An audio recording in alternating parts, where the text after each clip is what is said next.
Lunar 2 Eternal Blue. If you're a JRPG veteran, chances are that you've played this classic in the past. If not, then I am so happy that you can now experience this HD remaster on modern consoles. Lunar 2 Eternal Blue was originally released for the Sega CD and then the Saturn and PS1 in the late 90s. This is a title that many veteran JRPG gamers hold so dear, and for good reason. Eternal Blue is the classic JRPG experience in every way imaginable. Now, it can be experienced by everyone thanks to the recent HD remaster of Lunar 1 and 2. Personally, I played this classic around 20 years ago and I don't remember much at all, but in many ways, it truly is a timeless classic. If you're a fan of retro JRPGs, both Lunar 1 and 2 come highly recommended. Before we get into it, if you liked this review, it would help me out a lot to hit that like button and sub for more JRPG content. I'd also like to thank the publishers for the review code, and all footage that you see is from the PS5 version of the game. What is your story with the Lunar series? Have you played it before, or are you interested in giving it a go? Let me know in the comments below.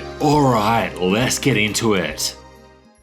When it comes to new additions to the remasters, the Lunar collection doesn't offer as much as other modern remasters do. There are slightly enhanced visuals with higher frame rates and widescreen support, plus a new cast of voice actors. There's also a few quality of life additions such as inventory improvements and, most importantly, battle speed controls. I played all of the field battles in 3x speed and the boss battles in 2x speed, and considering the amount of battles that you'll get into, this saved me a lot of time. And for you purists out there, you are given the option of playing these games in both classic mode and remastered mode, which is something that I wish all remasters would allow.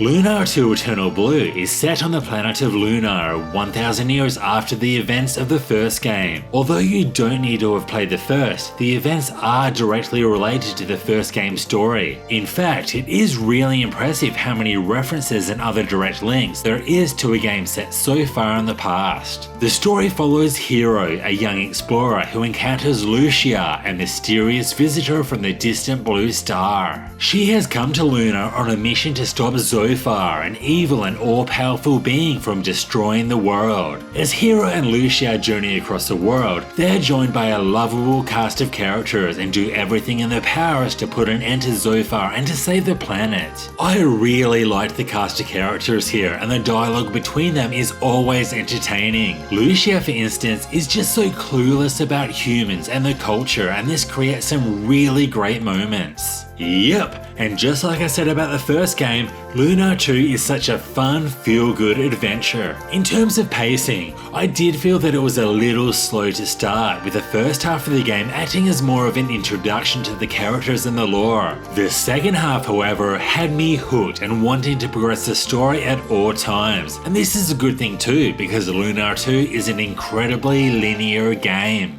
There is next to nothing to do outside of the main story, which is something that I do not like in my JRPGs. The exception to this was with the epilogue, which offers a few side quests and several optional dungeons to work through. I really would have liked to see more of this throughout the main game.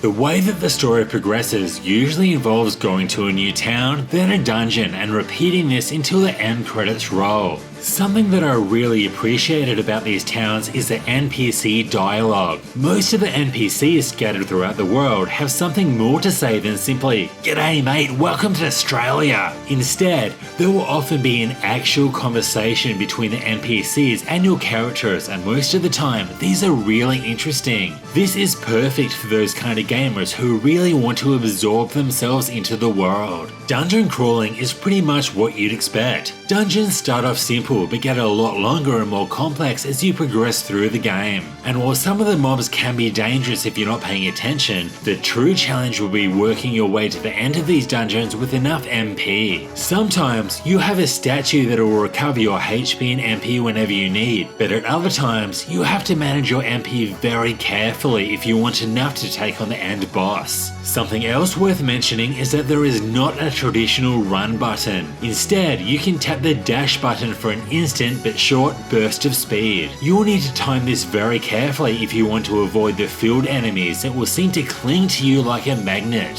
Whether you're a Usain Bolt or Jabba the Hutt, you will get in a lot of fights, but at least you can take comfort knowing that the enemies will not respawn until you leave the dungeon.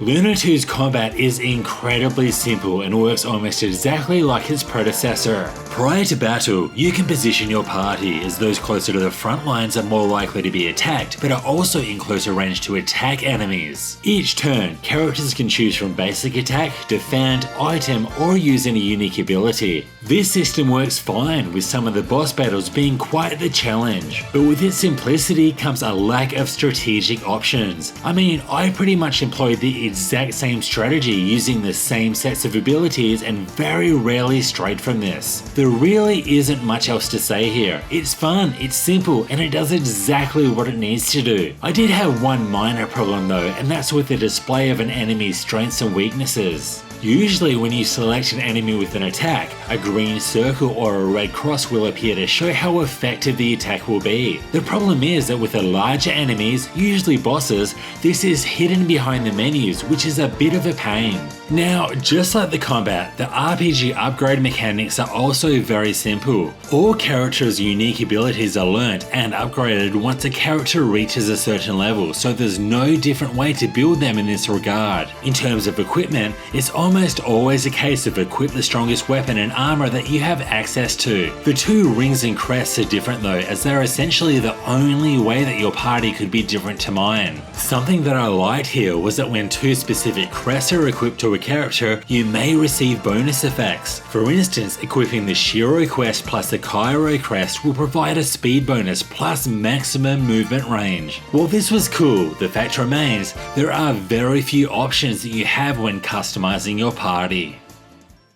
It was almost exactly this time last year that I replayed the first Lunar game in its original form, and 1 year later I am so happy to be able to experience this classic with the quality of life features that I've grown accustomed to in the 2020s. Lunar 2 Eternal Blue is beloved by so many gamers, and it's easy to see why. This really is a classic, pure JRPG experience from start to finish. The story is a lot of fun, and while it takes a while to build, there are some really strong moments in the later parts of the game, and this is made especially true thanks to the strong cast of fun characters. In terms of this remaster, it does offer the bare minimum. We do have incredibly useful things like increased battle speed, but that's really the most significant change. Lunar 2 Eternal Blue is a great game and a true classic, but don't go expecting a revolutionary experience of the modern age. It is an incredibly linear experience that offers next to nothing in the way of optional content or exploration. It is also very simple. The combat and the RPG mechanics don't leave much in the way of options at all. But even still, Lunar 2 is a classic for a reason, and this recent HD remaster is the best way to play the game. For me, it has been so many years, and being able to journey with Hiro and Jean and Lucia and the rest of the crew again was so much fun. What is your story with Lunar 2 Eternal Blue? Did you play it on release, or did you play the remaster, or is it something you're interested in playing in the future? Let me know in the comments below. This was Hellfire RPGs, thanks for watching. If you liked this review, hit that like button and sub for more JRPG content coming soon. See you next time.